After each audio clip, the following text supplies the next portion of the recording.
دوستو، خداوند کا کلام آپ تک پہنچا ہے۔ پلیز لائک اور شیئر لازمی کیجیے۔ God bless you. لوکا 15واں باب۔ سب محصول لینے والے اور گنہگار اس کے پاس آتے تھے تاکہ اس کی باتیں سنیں، اور فریسی اور فقی بڑبڑا کر کہنے لگے کہ یہ آدمی گنہگاروں کے ساتھ ملتا اور ان کے ساتھ کھانا کھاتا ہے۔ اس نے ان سے یہ تمثیل کہی کہ تم میں کون ایسا آدمی ہے جس کے پاس 100 بھیڑیں ہوں اور ان میں سے ایک کھو جائے تو 99 کو بیابان میں چھوڑ کر اس کھوئی ہوئی کو جب تک مل نہ جائے ڈھونڈتا نہ رہے۔ پھر جب مل جاتی ہے تو وہ خوش ہو کر اسے کندھے پر اٹھا لیتا ہے اور گھر پہنچ کر دوستوں اور پڑوسیوں کو بلاتا اور کہتا ہے میرے ساتھ خوشی کرو کیونکہ میری کھوئی ہوئی بھیڑ مل گئی۔ میں تم سے کہتا ہوں کہ اسی طرح 99 راست بازوں کی نسبت جو توبہ کی حاجت نہیں رکھتے، ایک توبہ کرنے والے گنہگار کے باعث آسمان پر زیادہ خوشی ہوگی۔ یا کون ایسی عورت ہے جس کے پاس 10 درہم ہو اور ایک کھو جائے تو وہ چراغ جلا کر گھر میں جھاڑو نہ دے اور جب تک مل نہ جائے کوشش سے ڈھونڈتی نہ رہے، اور جب مل جائے تو اپنی دوستوں اور پڑوسنوں کو بلا کر نہ کہے کہ میرے ساتھ خوشی کرو کیونکہ میرا کھویا ہوا درہم مل گیا۔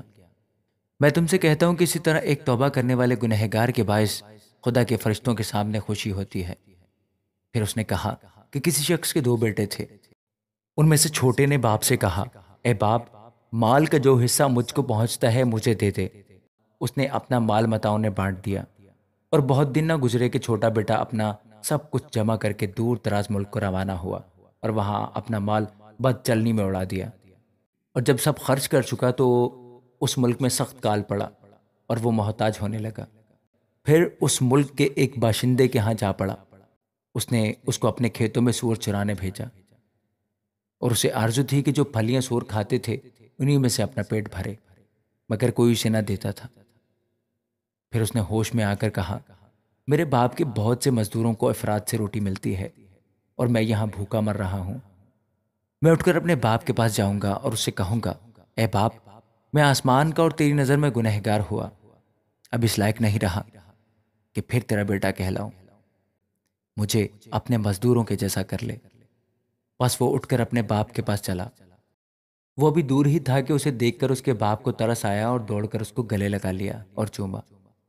بیٹے نے اس سے کہا اے باپ، میں آسمان کا اور تیری نظر میں گنہگار ہوں، اب اس لائق نہیں رہا کہ پھر تیرا بیٹا کہلاؤں۔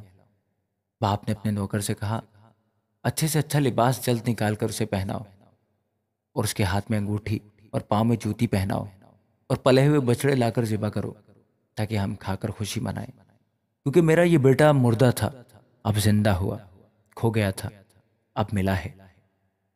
بس وہ خوشی منانے لگے۔ لیکن اس کا بڑا بیٹا کھیت میں تھا۔ جب وہ آ کر گھر کے نزدیک پہنچا تو گانے بجانے اور ناچنے کی آواز سنی، اور ایک نوکر کو بلا کر دریافت کرنے لگا کہ یہ کیا ہو رہا ہے۔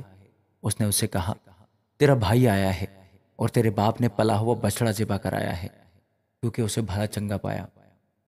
وہ غصے ہوا اور اندر جانا نہ چاہا، مگر اس کا باپ باہر جا کر اسے منانے لگا۔ اس نے اپنے باپ سے جواب میں کہا دیکھ، اتنے برسوں سے میں تیری خدمت کرتا ہوں اور کبھی حکم عدولی نہیں کی، مگر مجھے تو نے کبھی ایک بکری کا بچہ بھی نہ دیا کہ اپنے دوستوں کے ساتھ خوشی مناتا۔ لیکن جب تیرا یہ بیٹا آیا جس نے تیرا مال متا قصبیوں میں اڑا دیا تو اس کے لیے تو نے پلا ہوا بچڑا ذبح کرایا۔ اس نے اس سے کہا بیٹا، تو ہمیشہ میرے پاس ہے اور جو کچھ میرا ہے وہ تیرا ہی ہے، لیکن خوشی منانا اور شادمان ہونا مناسب تھا کیونکہ تیرا یہ بھائی مردہ تھا اب زندہ ہوا، کھویا تھا اب ملا ہے۔ آمین۔